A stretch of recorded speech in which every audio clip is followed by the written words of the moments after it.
Hello শিক্ষার্থীরা, কেমন আছো তোমরা? হ্যাঁ, অনেকদিন পর দেখা তোমাদের সাথে। আমি মোহাম্মদ মিজানুর রহমান, তোমাদের গণিত শিক্ষক। আজ অনেকদিন পর দেখা তোমাদের সাথে। বেসিক্যালি তোমরা জানো যে পৃথিবীটা আজকে মহামারী করোনায় আক্রান্ত। এরকম সিচুয়েশনে আসলে আমাদের বাংলাদেশও খুব বিপর্যস্ত অবস্থায় আছে। তো এই বিপর্যস্ত অবস্থায় তোমরা জানো যে শিক্ষা মন্ত্রণালয় থেকে নির্দেশনা আসছে এই মুহূর্তে স্কুল খোলার ব্যাপারে তারা পজিটিভ বা ইতিবাচক কোনো মনোভাব দেখায়নি। তবে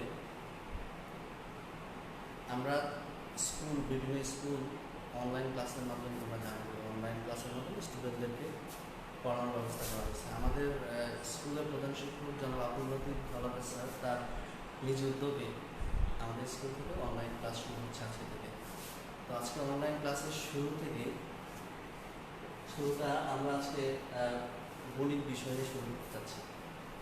তোমরা যেটা করবা সেটা হচ্ছে খাতা কলম নিয়ে সবাই বসে যাও, প্রত্যেকে যার যার বাসায়। আর একটা বিষয় সেটা হচ্ছে যে তোমরা অনলাইন ক্লাসটা যদিও আসলে পরিপূর্ণভাবে ওইভাবে পাবা কিনা হয়তো আমি জানি না, তারপর আমরা যথেষ্ট চেষ্টা করবো তোমাদেরকে অনলাইন ক্লাসে 100% পজিটিভ কিছু দেওয়ার জন্য। তবে আজকে আমরা সাধারণ গণিত নিয়ে ক্লাস শুরু করব। তো তোমরা ক্লাস টাইমে কোনো বিষয় যদি না বুঝতে পারো তাহলে অবশ্যই কমেন্ট বক্সে জানিয়ে দিও। আমরা কমেন্ট বক্স থেকে তোমাদের কমেন্টগুলো দেখে অ্যান্সার দেওয়ার চেষ্টা করবো ইনশাআল্লাহ। আরেকটা বিষয় সেটা হচ্ছে তোমরা তোমাদের বন্ধুদের সাথে আমাদের এই ক্লাসটা যেন শেয়ার একসাথে করতে পারো, এই জন্য ক্লাসটা তোমরা শেয়ার করে দিও অবশ্যই, যেন সবাই একসাথে এই ক্লাসটা দেখতে পারো। এছাড়াও আমাদের ক্লাস লাইভ যাওয়ার পরেও ক্লাসটা থেকে যাবে অনলাইনে, তোমরা পরে চাইলেও দেখে নিতে পারো। যদি কোনো প্রবলেম হয় কোনো জায়গায়, তোমরা স্ক্রিনশট নিয়ে স্ক্রিনশটটাও কমেন্ট বক্সে দিয়ে দিতে পারো, ইন্ডিকেট করো। ঠিক আছে? তো শিক্ষার্থীরা, আজকে তাহলে শুরু করি আজকের ক্লাস সাধারণ গণিত। আজকে আমরা বেসিক্যালি সাধারণ গণিতের অনুশীলনী 2.1 নিয়ে আলোচনা করব। অনুশীলনী 2.1 আজকে আমাদের ক্লাস নবম ও দশম শ্রেণীকে কেন্দ্র করে। নবম এবং দশম শ্রেণীকে কেন্দ্র করে। নবম এবং দশম শ্রেণীর খুব গুরুত্বপূর্ণ একটি চ্যাপ্টার হচ্ছে 2.1। তোমরা জানো প্রায় ম্যাক্সিমাম ইয়ারগুলোতেই 2.1 এবং 2.2 থেকে একটা কোয়েশ্চেন আসে ম্যাক্সিমাম ইয়ারে। তো আমরা সেই ইম্পর্টেন্ট চ্যাপ্টারটা নিয়ে আজকে আলোচনা করব। 2.1 চ্যাপ্টারটা মূলত সেট নিয়ে বলা হয়েছে। সেট অধ্যায়টার নাম বেসিক্যালি সেট ও ফাংশন। তোমরা জানো যে 2.1 সেট নিয়ে আলোচনা করা হয়েছে এবং 2.2 ফাংশন নিয়ে আলোচনা করা হয়েছে। আমরা ক্লাসে যদিও এটা একটা ক্লাস নিয়েছিলাম, হঠাৎ করে ক্লাস বন্ধ হয়ে যাওয়াতে আমরা এটা আগাইতে পারিনি নবম শ্রেণীর জন্য। আর দশম শ্রেণী অলরেডি এই ক্লাসটা পেয়েছি। তো যাই হোক, এই সেট শব্দটা বেসিক্যালি একটি ইংরেজি শব্দ। এই সেট এই শব্দের অর্থটা হচ্ছে সমষ্টি বা সংগ্রহ। এটা গাণিতিক ভাষায় সেটের অর্থ আসে সমষ্টি বা সংগ্রহ। এই সেট শব্দটি প্রথম প্রবর্তন করেন একজন জার্মান গণিতবিদ। নাম বলতে পারো তোমরা? যারা যারা পারো তারা কমেন্ট বক্সে অ্যান্সারটা লিখে দাও। সেট শব্দটি অর্থ গাণিতিক ভাষায় সমষ্টি বা সংগ্রহ, ঠিক আছে, বা সমাবেশও বলতে পারো। তো সেট শব্দটি প্রথম প্রবর্তন করেন জার্মান একজন গণিতবিদ, যার নাম হচ্ছে জর্জ ক্যান্টর। উনি সর্বপ্রথম সেট শব্দটি প্রবর্তন করেন। উনি আসলে সেট শব্দটা বেসিক্যালি একটা গল্পের মাধ্যমে এই সেট শব্দটি তুলে এনেছেন। এটা কীরকম? উনি আসলে একটা লাইব্রেরিতে জব করতেন, অ্যাজ এ লাইব্রেরিয়ান হতে পারেন, ঠিক আছে। তো উনি কিছু যখন বই পাঠকরা পড়তে আসতো, তখন ওই বইগুলো পাঠক যখন চেত, বই একটা ইন্ডিকেট করে বই চেত, তখন বইগুলো আসলে ফাইন্ড আউট করা খুব কষ্টকর হয়ে যেত। তখন তিনি চিন্তা করলেন প্রত্যেকটা একই সিমিলার টাইপের বই যদি আমরা একটা সেট করে রাখি, তাহলে কিন্তু পাঠককে খুব সহজেই আমরা বইটা দিয়ে দিতে পারি, তাই না? তো এইভাবে আসলে সেট প্রবর্তন করে। পরবর্তীতে উনি সেটটা গণিতের ভিতরে নিয়ে আসে। গণিত এবং সেট গণিতের, আমরা জানি গণিতের লজিক শাখার একটি বিষয়, লজিকের একটি শাখা, গণিত লজিকের একটি শাখা, গণিত লজিক একটা সাবজেক্ট অ্যাড না। তো দেখা যাচ্ছে, দেখো সেট শব্দটির অর্থ সমষ্টি বা সংগ্রহ। বেসিক্যালি সেট কি? যদি এক মাস্টার প্রশ্ন আসে যে সেট কি, তাহলে সংজ্ঞাটা কিরকম হবে? সংজ্ঞাটা তোমরা লিখে নিতে পারো। বাস্তব সুচিন্তা জগতে সুনির্ধারিত সংগ্রহ বা সমষ্টিকে বলা হয় সেট। আমি আবারও বলছি, বাস্তব চিন্তা জগতে সুনির্ধারিত বা সুনির্দিষ্ট সংগ্রহ বা সমাবেশ বা সমষ্টিকে বলা হয় সেট। বুঝতে পেরেছ? একটা এক্সাম্পল না দিলে হয়তো বুঝবে না। ধরো তুমি যেখানে বসে আছো, যে ঘরে বসে আছো, এই ঘরের মধ্যে হয়তো অনেক টুকিটাকি জিনিসপত্র আছে, একটা খাট, একটা টেবিল আছে, ফ্যান আছে, টিভি আছে, তাই না? অনেক কিছু থাকতে পারে। এই সব কিছু মিলে ঘরকে একটা সেট বলবো। এই যে প্রত্যেকটা জিনিসকে নিয়ে ঘর একটা সেট হচ্ছে, প্রত্যেকটা জিনিস বা বস্তু, এগুলোকে বলবো আমরা সেটের উপাদান। বুঝে গেছে? অর্থাৎ যে সকল বস্তু নিয়ে সেট গঠন করা হয়, যে সকল বস্তু নিয়ে সেট গঠন করা হয়, তাকে বলা হয় সেটের উপাদান। আমরা সেটা হতে পারে সংখ্যা দিকটা যদি বলি যে বিজোড় সংখ্যার সেট, বিজোড়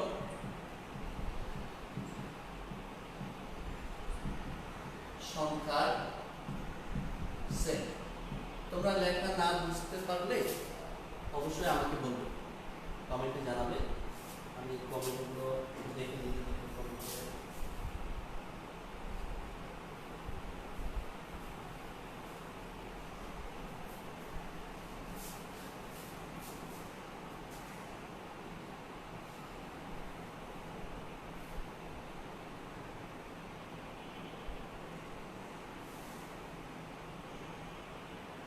তোমাদের বন্ধুদের সাথে ক্লাসটি শেয়ার করার জন্য অবশ্যই এই পেজটি শেয়ার করে দাও। প্রত্যেক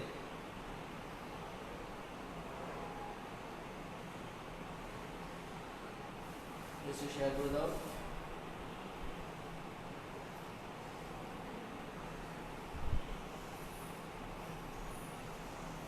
নিজেও শেয়ার করে দিলাম।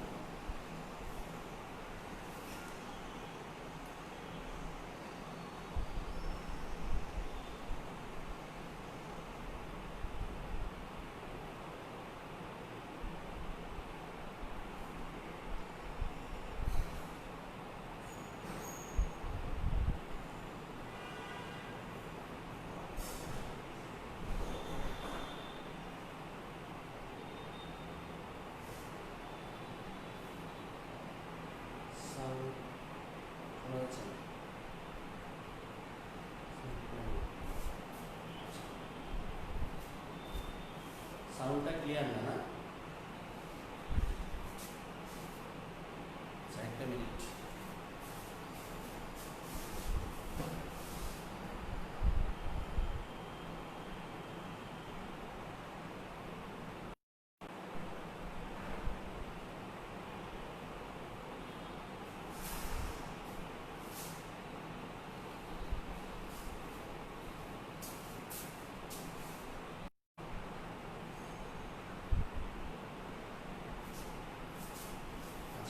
এখন সাউন্ডটা শোনা যাচ্ছে কিনা একটু বলবে সবাই, সাউন্ডটা ক্লিয়ার আছে কিনা। তো আমরা যেটা বলছিলাম যে সেটের এলিমেন্ট নিয়ে, সেট যে সকল বস্তু নিয়ে সেট গঠিত হয় তাদেরকে বলা হয় সেটের এলিমেন্ট। এবার তো সেটকে সাধারণত ইংরেজি ক্যাপিটাল অক্ষর এ বি সি দিয়ে প্রকাশ, বা আরো এরকম ক্যাপিটাল বিভিন্ন অক্ষর দিয়ে প্রকাশ করা হয়ে থাকে। যেমন ক্যাপিটাল অক্ষর সেটা হতে পারে এক্স ওয়াই জেড। ঠিক আছে? তো সেটকে চিহ্নের মাধ্যমে, যে চিহ্নের মাধ্যমে আসলে প্রকাশ করে থাকতে হয় সেটা হচ্ছে দ্বিতীয় বন্ধনী বা সেকেন্ড ব্র্যাকেটের মাধ্যমে। সেকেন্ড ব্র্যাকেটের মাধ্যমে সেট চিহ্নিত হয়। এই সেট এর প্রকাশ পদ্ধতি বেসিক্যালি কয়টা দেখি।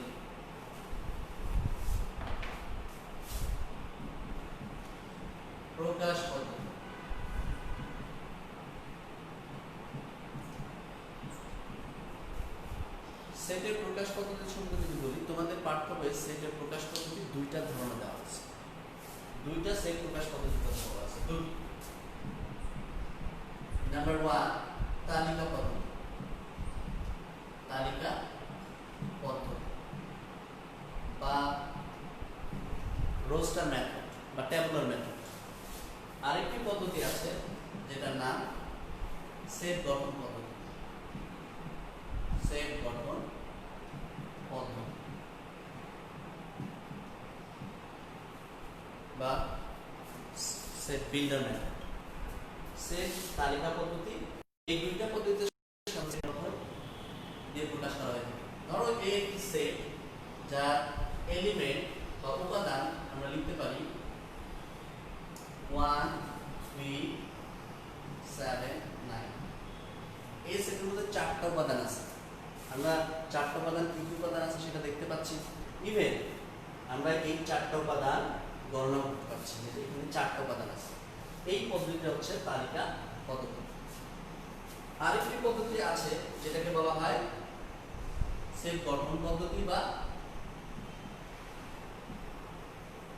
বিল্ডার মেথড, গঠন পদ্ধতি। এই পদ্ধতিটা আসলে কেমন? যে পদ্ধতিতে সেটের উপাদানগুলো নির্দিষ্ট করা থাকে না, চাইলে তুমি গণনা করতে পারো না হঠাৎ করে, ঠিক আছে? দৃশ্যমান উপাদানগুলো একটি নির্দিষ্ট শর্ত সাপেক্ষে উল্লেখ করা থাকে, ওইটাকে বলবো আমরা সেট গঠন পদ্ধতি। as example বি একটা সেট, ধরো x such that x is belongs to a এবং 1 is less than x is less than 9 আমরা 5 দিই। এটা একটা শর্ত সাপেক্ষ কিন্তু দেওয়া আছে, এখানে দেখেই তুমি বুঝতে পারবে না বেসিক্যালি এখানে সেটের কয়টা উপাদান আছে, তুমি শুরুতেই বুঝতে পারবে না এবং নির্দিষ্ট করা নেই, একটি শর্তের উপরে বেস করে দেওয়া আছে। এইটাকে তুমি যদি সেট তালিকা পদ্ধতিতে কনভার্ট করতে চাও সেক্ষেত্রে তোমরা জানো যে n বেসিক্যালি কি, n হচ্ছে natural number, n is equal natural number, যেটাকে বলা হয় স্বাভাবিক সংখ্যা, স্বাভাবিক সংখ্যার সেট। এবং স্বাভাবিক সংখ্যার সেট আমরা জানি 1 2 3 4 up to infinity, তাই না? এবং শর্ত কিন্তু একটা দেওয়া না, শর্ত এখানে x such that, একটু আলোচনা করে নিই যে বেসিক্যালি such that এর অর্থ, that is called such that, ভেঙে দিই বা such that, এই such that means হচ্ছে এমন, x এমন যে বা এরূপ যে x is belongs to n, that is এই সিম্বলটা যে দেখছো এটাকে বলা হয় belongs to, অথবা এটাকে এলিমেন্ট অফ বলা যাবে, ঠিক আছে? যেমন ধরো 2 এলিমেন্ট অফ a, 2 এর একটি উপাদান, অথবা 2 is belongs to a, 2 এর মধ্যে আছে। বুঝে গেছে?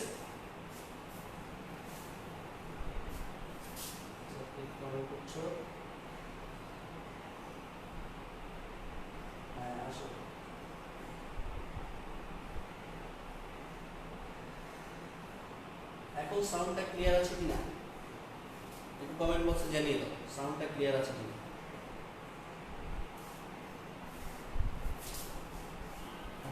তাহলে 2 is belongs to a অথবা 2 element of a, that is এটার মানে হচ্ছে যে 2 এর মধ্যে আছে বা 2 এর একটি উপাদান। তো যাই হোক দেখো x এমন যে x is belongs to n, x n এর মধ্যে আছে এবং আরেকটি শর্ত আছে যে 1 is less than x is less than 5, এর মানে হচ্ছে যে 1 এর থেকে x এর মান বড়, 5 এর থেকে ছোট। তো আমরা স্বাভাবিক সংখ্যার মধ্যে 1 এর থেকে বড় 5 এর থেকে ছোট কয়টা সংখ্যা আছে? ডেফিনেটলি এই তিনটা সংখ্যা আছে। তাহলে আমরা এটাকে লিখতে পারি 2 3 and 4। এই যে এখন যে প্রকাশ পদ্ধতিটা বলা হয়েছে সেটা হচ্ছে তালিকা পদ্ধতি, তাই না? হ্যাঁ, এটা বেসিক্যালি তালিকা পদ্ধতি। আর আগে যে রূপটা ছিল সেটা ছিল সেট গঠন পদ্ধতি। এই দুইটা পদ্ধতিতে সেট প্রকাশ করা হয়। এছাড়াও সেটের কিছু প্রকারভেদ নিয়ে আলোচনা করব আজকে।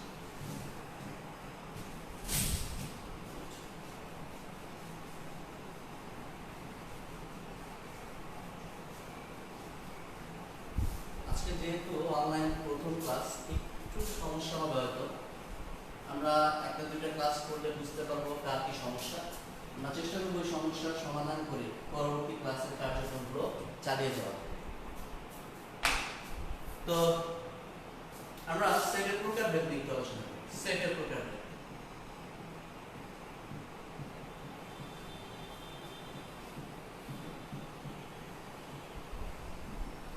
সেটের প্রকারভেদ। সেট বেসিক্যালি কত প্রকার? দুই প্রকার। সেট হচ্ছে দুই প্রকার। প্রধানত সেট হচ্ছে দুই প্রকার। নাম্বার 1 সসীম set, and number 2 Asim set. তোমরা কি জানো জর্জ ক্যান্টর একটি আলোড়ন সৃষ্টি করেছিল কোন সেটের মাধ্যমে? হ্যাঁ, অসীম সেটের মাধ্যমে। তিনি অসীম সেটের প্রবর্তনের মাধ্যমে একটি আলোড়ন সৃষ্টি করেছিলেন, এবং যে আলোড়ন সৃষ্টি করেছিলেন, যেই সেটের ধারণা দিয়েছিলেন অসীম সেটের, সেটাকে বলা হয় বেসিক্যালি সেট তত্ত্ব। সেটাকে সেট তত্ত্ব বলা হয়। তো সসীম সেট আর অসীম সেট। সসীম সেট কোনটা? বেসিক্যালি যে সেটের উপাদানগুলো গণনা করা যায়, গণনা করে উপাদানগুলো পৃথক পৃথকভাবে গণনা করা যায়, সেগুলো হচ্ছে সসীম সেট। আর যে সকল সেটের উপাদানগুলো গণনা করা যায় না, এটা উপাদান অসংখ্য, সেগুলোকে বলবো আমরা অসীম সেট। একটা এক্সাম্পল হিসেবে আমরা বলতে পারি যে a is equal 1 3 5। এটা সসীম সেট, কারণ এখানে তিনটা সেট আছে, লিমিটেড। আর সসীম অসীম সেটের ক্ষেত্রে আমরা বলতে পারি ধরো b একটা সেট, আর আমরা z একটি সেট দিতে পারি, যেটার মান হতে পারে 1 2 3, এভাবে ডট ডট দিয়ে দিলাম, অসীম পর্যন্ত লিখে দিলাম। এটা একটি অসীম সেট হতে পারে, ঠিক আছে? মূলত এখানে আমরা কয়েকটি সেট, খুব কমন সেট, যেগুলো একটু জেনে নিই। যেমন ধরো আমি একটু আগে বলছিলাম যে ন্যাচারাল নাম্বার, এটা আমাদের সেটের গাণিতিক সমস্যার সমাধানে কাজে লাগবে। এই সেটটা যেটা 1 থেকে শুরু করে ইনফিনিটি সকল পজিটিভ নাম্বার। আবার আমাদের একটি পূর্ণ সংখ্যা সেট আছে, পূর্ণ সংখ্যা, যেটাকে বলা হয় ইন্টিজার নাম্বার। ইন্টিজার নাম্বারটা আমরা সেট কিভাবে করি? একদম অসীম নেগেটিভ থেকে, অসীম মাইনাস থেকে শুরু করে -3 -2 -1 0 1 2 3, এভাবে অসীম পর্যন্ত, অসীম থেকে শুরু করে, অর্থাৎ সংখ্যা রেখা অসীম থেকে শুরু করে বাম থেকে ডান পর্যন্ত সকল সংখ্যা সেটকে সেটকে আমরা বলবো পূর্ণ সংখ্যা সেট বা ইন্টিজার নাম্বার। এটাও আমাদের কাজে লাগবে। এছাড়া আমাদের আছে বাস্তব সংখ্যা সেট বা রিয়েল নাম্বার। রিয়েল নাম্বার, তাই না? রিয়েল নাম্বার বা বাস্তব সংখ্যা সেট। রিয়েল নাম্বার বা বাস্তব সংখ্যা সেটকে ক্যাপিটাল আর দিয়ে প্রকাশ করা হয়, যেটার মধ্যে কোন কোন উপাদানগুলো থাকতে পারে? ডেফিনেটলি ন্যাচারাল নাম্বার থাকবে, পূর্ণ সংখ্যা তো থাকবেই, মূলদ সংখ্যা থাকবে এবং অমূলদ সংখ্যা থাকবে। এই সকল সংখ্যার সেটকে একত্রে আমরা বলবো রিয়েল নাম্বার, ঠিক আছে? তো আমরা যেটা বলছিলাম সেটের প্রকাশ পদ্ধতি সম্পর্কে বা সেটের প্রকারভেদ সম্পর্কে।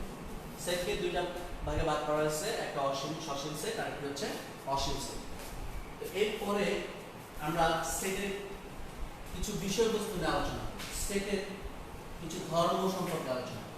দেখো আমরা ক্লাস 8-এ কিন্তু তোমরা অলরেডি সেটের সম্পর্কে কিছুটা হলেও অনেকটা ধারণা পেয়েছি। এখানে বেসিক্যালি সেট নিয়ে অনেক ডিটেলস আলোচনা আছে। যারা বিজ্ঞানের স্টুডেন্ট তাদের কিন্তু আরো বেশি করে সেট সম্পর্কে জানতে হবে, তাই না? তো শুরুতে আমরা যেটা শিখবো সেটা হচ্ছে উপসেট সম্পর্কে। উপসেট বা ইংলিশে বলা হয় সাবসেট। উপসেট বা সাবসেট। উপসেট বা সাবসেট জিনিসটা কি? তোমরা জানো যে প্রত্যেকটা সেট কিছু উপাদান নিয়ে গঠিত হয়। ধরো একটি সেট যার উপাদানগুলো হচ্ছে 2, 3, 4, তিনটা উপাদান আছে। এই যে সেটের উপাদানগুলো প্রত্যেকে নিজে এবং নিজেদের মধ্যে যতগুলো সেট গঠন করে ওগুলো প্রত্যেকটা এর উপসেট হবে। একটা এক্সাম্পল হিসেবে ধরো 2 একটা সেট হতে পারে নিজে, দেন 3 একটা সেট হতে পারে। সেট কিন্তু প্রত্যেকটা উপাদান কমা দিয়ে আলাদা আলাদা প্রকাশ করতে হবে এবং সেট কথাটা আসলে অবশ্যই দ্বিতীয় বন্ধনী ব্যবহার করতে হবে, এটা একটু খেয়াল রাখবে অবশ্যই। 4 একটি সেট, একইভাবে 2 এবং 3 এরা দুজনে মিলে একটা সেট গঠন করতে পারে, 2, 4 মিলে একটা সেট গঠন করতে পারে, তাই না? আবার 3 জনে মিলে আবার একটা সেট গঠন করতে পারে, বা 3, 4 মিলে একটা সেট গঠন করতে পারে, 3 জনে মিলেও একটা সেট গঠন করতে পারে। এটা কেউই থাকবে না, সেটাও একটা সেট হতে পারে। এই যে সেটটা লিখলাম এই সেটকে সাধারণত কোন সেট বলা হয়? তোমরা যারা জানো কমেন্ট বক্সে অবশ্যই লিখে দাও। এই সেটটা কি, যে সেটের কোনো উপাদান থাকে না তাকে কোন সেট হিসেবে অভিহিত করা হয়? কমেন্ট বক্সে অবশ্যই একটু জানিয়ে দাও।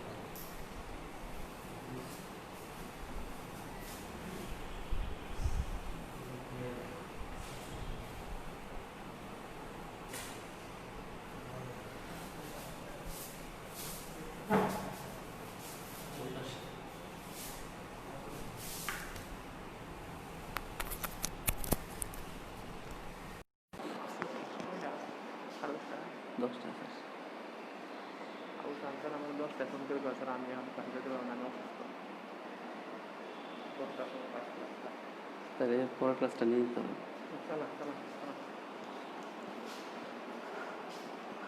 আচ্ছা, তোমরা কমেন্টে জানিয়েছো।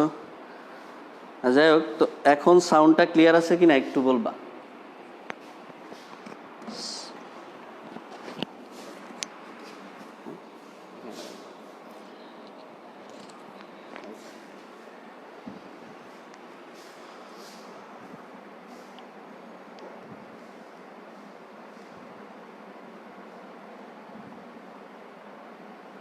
এক্স্যাক্টলি, সুফিয়ান সেলিম বলেছে ফাঁকা সেট। হ্যাঁ, এক্স্যাক্টলি, যে সেটের কোনো উপাদান থাকে না তাকে বলা হয় ফাঁকা সেট। তো এটা হচ্ছে ফাঁকা সেট, অর্থাৎ কোনো উপাদান ছাড়াই যে সেট গঠন করবে সেটা হচ্ছে ফাঁকা সেট। তো দেখো, একটি সেট ছিল। এই সেটের উপাদানগুলি তারা নিজেরা একাই অথবা নিজেদের মধ্যে যে সেটগুলো গঠন করেছে এই প্রত্যেকটা হচ্ছে এর উপসেট। এগুলো প্রত্যেকটা সেটের যদি আলাদা আলাদা নাম থাকতো, ধরো বি সমান সমান একটা সেট আমি এখান থেকে তুলে নিলাম 2, 3, 2 and 3, তাহলে এই বি সেটকে এ সেটের উপসেট বা সাবসেট বলবো। উপসেট বা সাবসেটের চিহ্ন বা সিম্বলটা হচ্ছে এইরকম, that is B subset of A. B হচ্ছে এ এর উপসেট বা সাবসেট। বুঝতে পেরেছ তো? এই উপসেটের মধ্যে কিছু প্রকৃত উপসেট আছে। প্রকৃত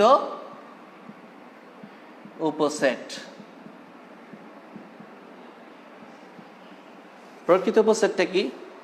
প্রকৃত উপসেটটা হচ্ছে যেই সেটের উপসেটগুলো তৈরি করবে ওই সেটের সমতুল্য কোনো সেট গঠন করতে পারবে না।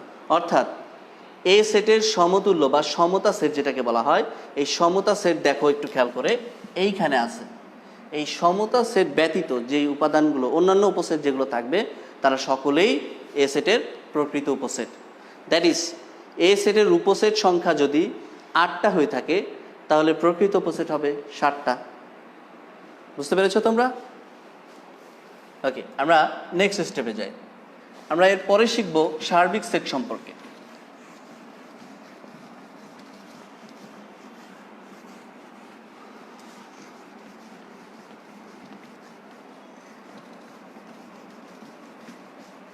ওকে, সার্বিক সেট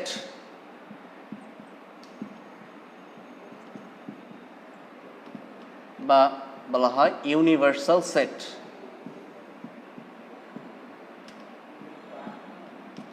ইউনিভার্সাল সেট, এই সার্বিক সেটটা কি?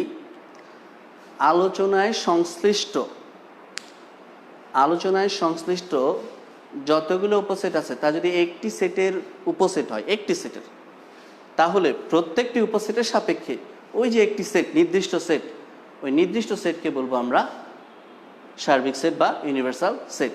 একটা এক্সাম্পল হিসেবে ধরো, ইউনিভার্সাল সেটকে সাধারণত ইউ দিয়ে প্রকাশ করা হয়ে থাকে, ক্যাপিটাল ইউ দিয়ে। তো ধরো ইউ একটি সেট যার উপাদান হচ্ছে 1 2 3 4 and 5 6। ধরো এ আরেকটি সেট যেটা হচ্ছে 1 3 5, যেই সেটের উপাদানগুলো দেখো একটু খেয়াল করে ইউ থেকে নেওয়া হয়েছে। দ্যাট ইজ এটা হচ্ছে ইউ এর একটি উপসেট। আরেকটি সেট বি 2 3 4, এটাও ইউ থেকে নেওয়া হয়েছে, অর্থাৎ বিও হচ্ছে ইউ এর একটি উপসেট। সি আরেকটি সেট যেটা 3 5 6, এই সেটের উপাদানটাও কিন্তু ইউ থেকে নেওয়া হয়েছে, অর্থাৎ নিচেই যে তিনটা সেট দেখছো এই তিনটা সেটই হচ্ছে ইউ এর উপসেট। এই আলোচনার সংশ্লিষ্ট নির্দিষ্ট সেটের উপসেট যদি প্রত্যেকটা হয়ে থাকে তাহলে এই উপসেট সাপেক্ষে ইউকে বলবো আমরা সার্বিক সেট। ক্লিয়ার? সার্বিক সেট বুঝতে পেরেছো তাহলে? এবার আরো কিছু সেট সম্পর্কে আমরা একটু ধারণা নেই।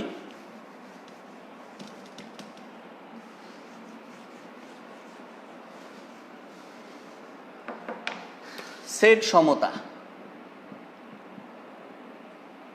বা সেটের সমতা। সেটের সমতা জিনিসটা কি আসলে? যদি দুটি সেটের উপাদান সংখ্যা সমান হয়ে থাকে, অর্থাৎ একটি সেটের জন্য অপর সেটের উপাদান প্রত্যেকটা আলাদা আলাদা থাকে, পৃথক পৃথক থাকে, তবে ওই সেটগুলোকে বলবো আমরা সমতা set.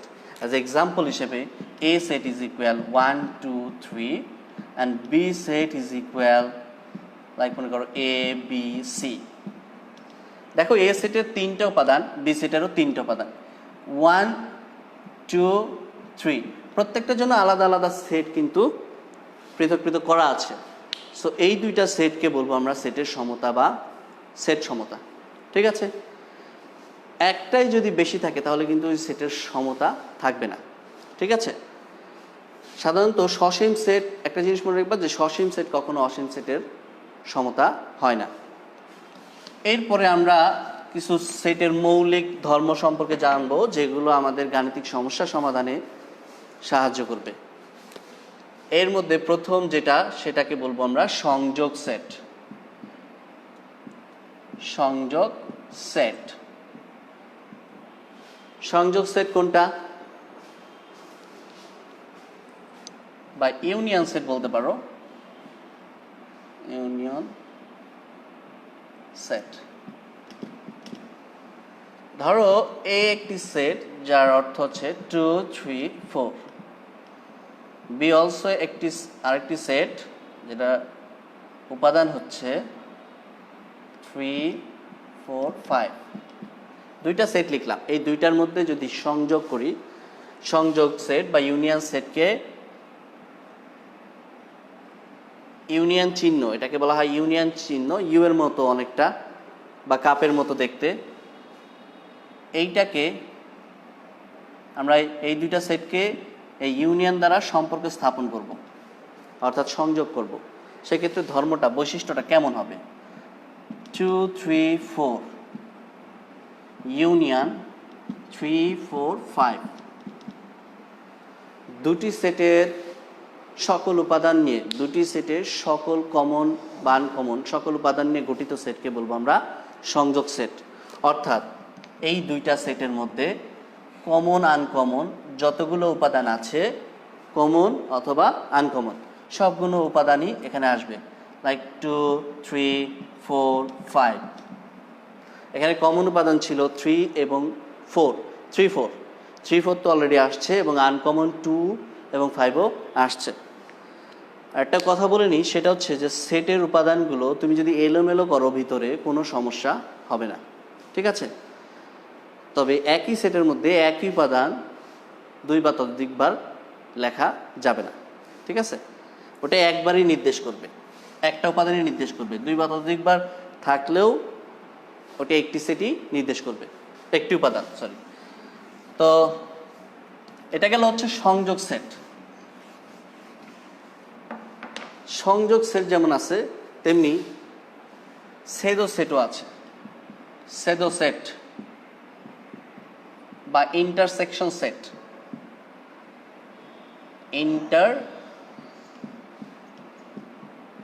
Intersection set. Intersection set কোনটা বলো দেখি? Intersection said that is means set করবে, একটা সেট আর একটা সেটকে সেট করবে। এটা আমরা কিভাবে বুঝবো? ধরো এ একটি সেট যেটার উপাদান হচ্ছে 2 3 4 অ্যান্ড বি একটা সেট যেটার উপাদান হচ্ছে 3 5 6। এই দুইটার মধ্যে যদি আমরা সম্পর্ক স্থাপন করতে চাই তাহলে কি দাঁড়াবে দেখো তো?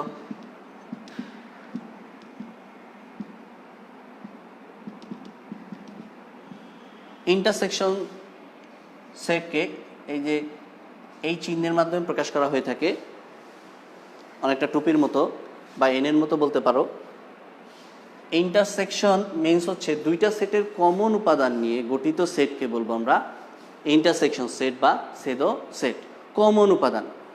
তো এই দুইটা সেটের মধ্যে কমন উপাদান কি থাকতে পারে? That is 3 is common, so answer শুধু 3 আসবে সেটের মধ্যে, ঠিক আছে? তো এরপরে আমরা সেটের অন্তর সম্পর্কে শিখব। সেটের অন্তর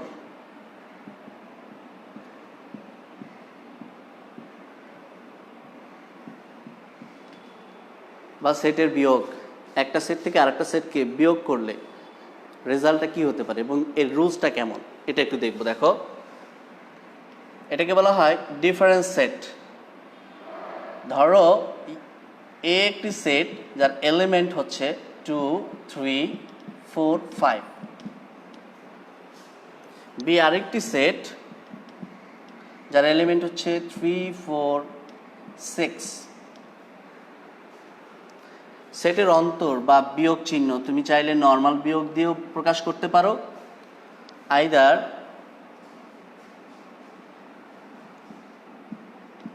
স্ল্যাশের বিপরীত সাইডে যেটা থাকে এই চিহ্নের মাধ্যমে প্রকাশ করতে পারো। তাহলে আমরা সেটের ক্ষেত্রে যদি এটা লিখি 2 3 4 5 বিয়োগ 3 4 6, অন্তর বা সেটের বিয়োগটা কিভাবে প্রকাশ করব আমরা দেখো কিভাবে কাজটা করব। প্রথম সেটের অন্তর্গত উপাদান থেকে দ্বিতীয় সেটের কমন উপাদান বাদ দেওয়ার পরে প্রথম সেটে অবশিষ্ট উপাদান যেটা থাকবে সেটাই হচ্ছে সেটের অন্তর। একটু খেয়াল করে দেখো, প্রথম সেটে 2 3 4 5 আছে অ্যান্ড সেকেন্ড সেটে আছে 3 4 6।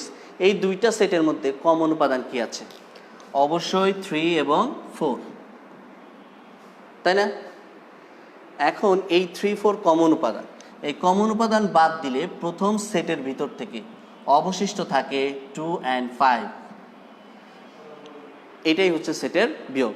এখন একটু খেয়াল করে দেখো, দ্বিতীয় সেটের মধ্যেও কিন্তু 6 অবশিষ্ট ছিল, কিন্তু এখানে সেটের অন্তরের ক্ষেত্রে সবসময় প্রথম সেটকে প্রাধান্য দিতে হবে, প্রথম সেটই প্রাধান্য পাবে, ঠিক আছে?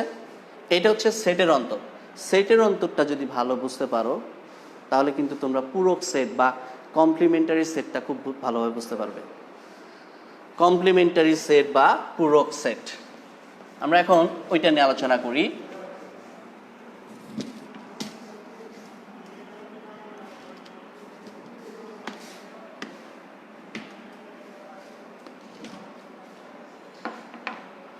পূরক সেট।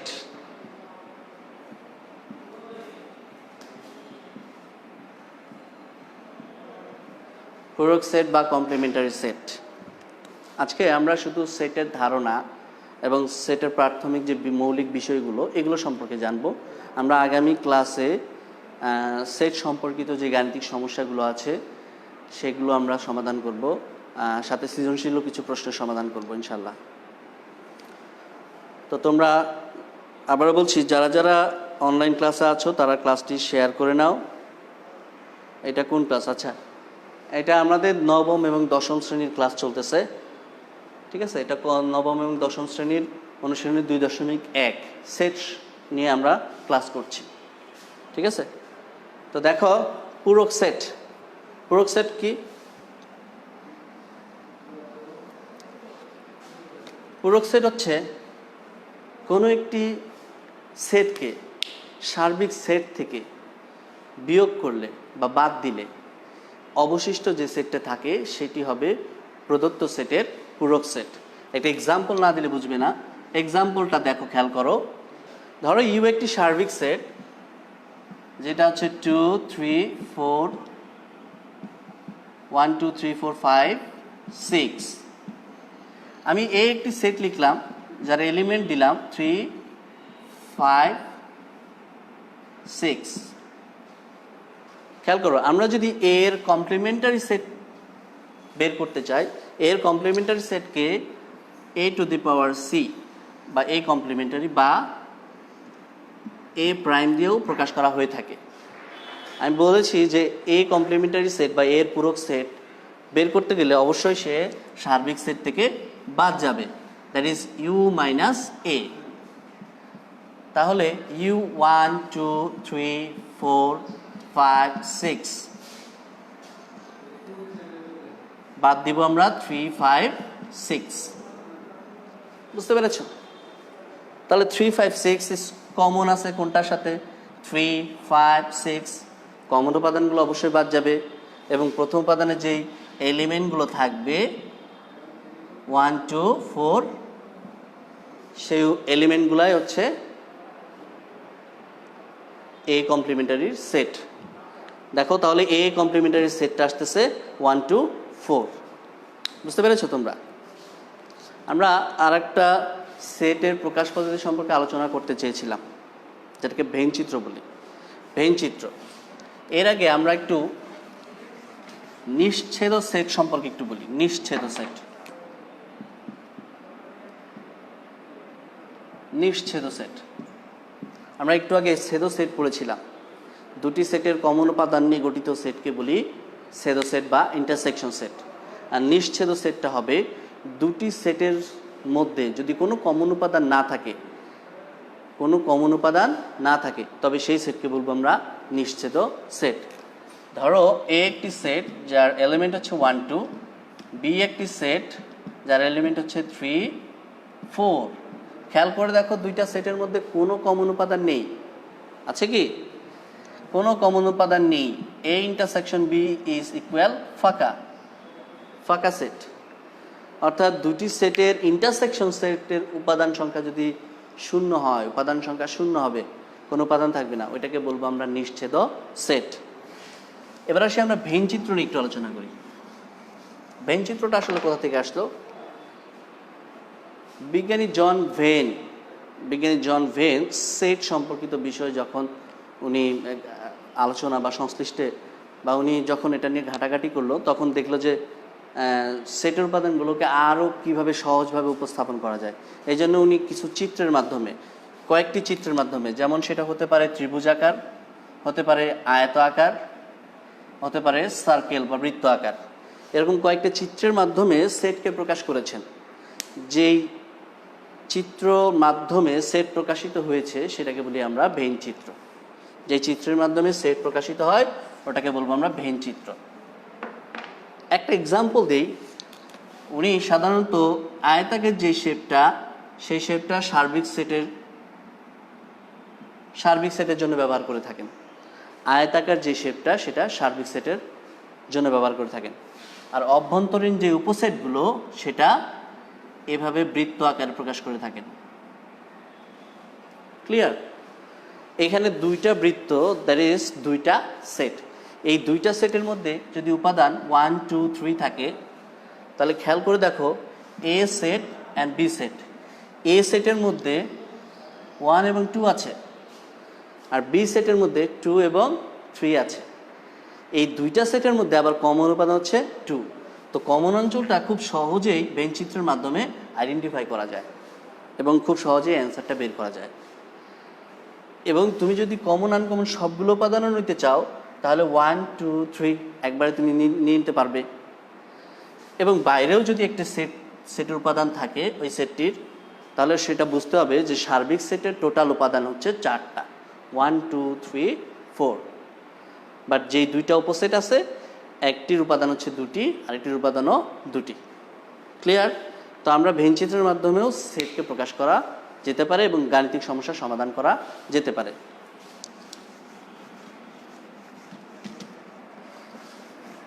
আমরা আজকে লাস্ট একটা পয়েন্ট শিখে আজকে ক্লাসটা শেষ করব। সেটা হচ্ছে কার্তেশীয় গুণজ। কার্তেশীয় গুণজ, সেটের কার্তেশীয় গুণজ লেখা আছে, কোনায় লেখা?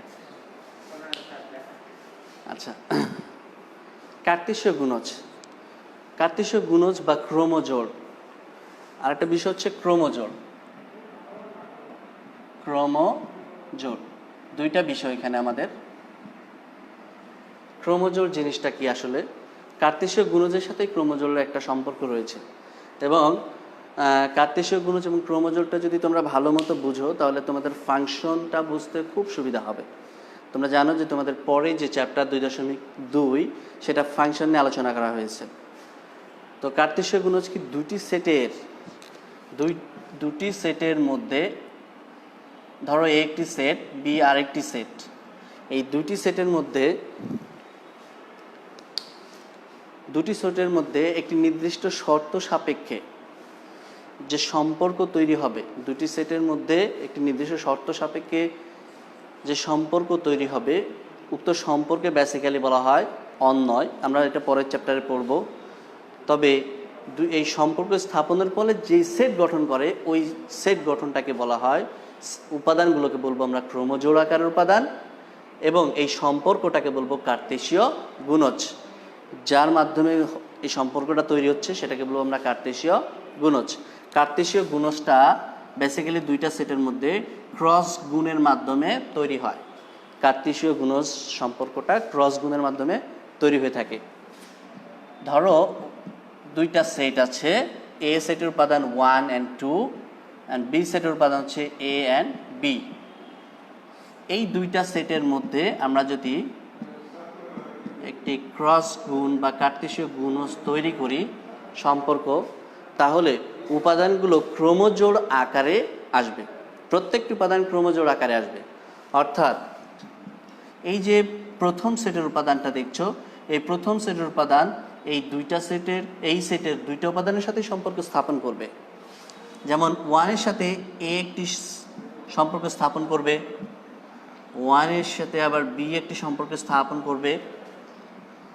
একইভাবে এই যে 2 সেকেন্ড এলিমেন্ট, এটাও এই দুইটা উপাদানের সাথে সম্পর্ক স্থাপন করবে, 2a 2, b। এবং ক্রোমোজোড় সবসময় প্রথম বন্ধনীর মাধ্যমে প্রকাশ করা হয়ে থাকে।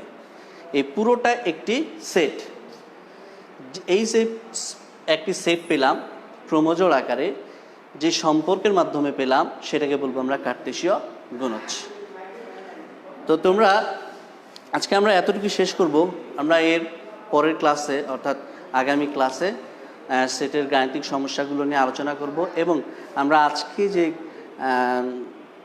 আজকে যে যতটুকু লেসন পড়েছি এই পড়াগুলো তোমরা বাসায় আবার একটু রিভিউ করবে, দেখবে, এবং বিষয়গুলো সম্পর্কে কোনো বিষয় সম্পর্কে যদি না বুঝতে পারো অবশ্যই কমেন্ট বক্সে লিখে রাখবে। আমরা চেষ্টা করব পরবর্তী ক্লাসে এগুলো আবার পুনরায় আলোচনা করব ইনশাল্লাহ।